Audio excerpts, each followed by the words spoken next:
هنعمل صنف حلو المطبخ المصري، كيكه رواني، وهنقدمها مع نسل كارنفاليتا فانيلا ايس كريم.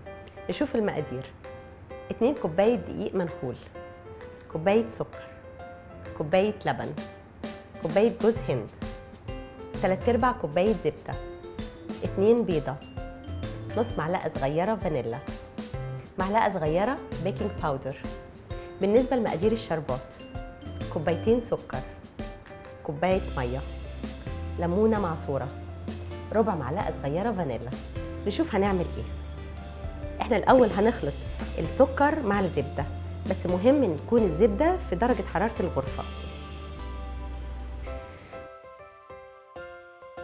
ما تقلقيش لما يحصل تكتلات، لان لسه لما هنضيف اللبن والبيض هيبقى القوام بتاعها زي الكريمه.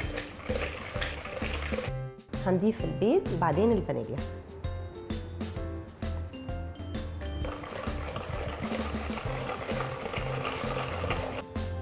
هضيف اللبن.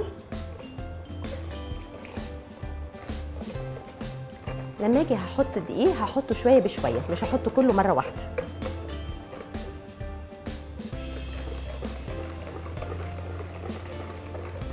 اخر شويه دقيق هحط عليهم البيكنج باودر. بالنسبه للجوز الهند انا مش هحط الكوبايه كلها، انا هحط بس ال3/4، وبالنسبه للربع اللي هيفضل هنخليها لحد ما نطلع الكيكه ونسقيها بالشربات. هنحط الربع الفاضل على الوش. كده انا خلصت. انا مجهزه صينيه دهناها زبده بسيطه جدا ورش عليها رشه دقيق. هصب فيها الخليط، هدخله الفرن.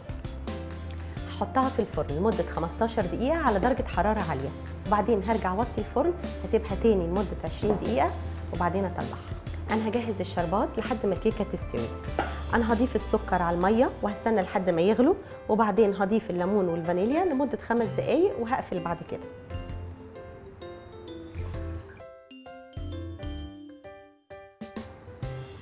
كده السكر والميه غليوا، هضيف الليمون والفانيلا وهسيبهم لمده 5 دقايق ويبقى كده الشربات جهز. بعد ما الكيكه قعدت 35 دقيقه في الفرن انا طلعتها وسبتها لحد ما تبرد، وهعمل فيها فتحات بسيطه بالشوكه قبل ما احط الشربات.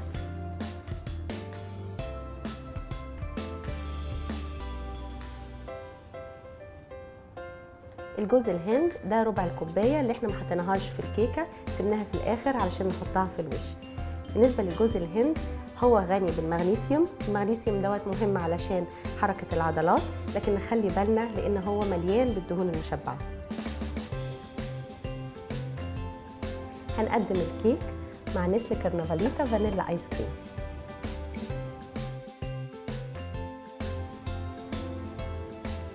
كيكه رواني مع نسل كارنفاليتا فانيلا ايس كريم.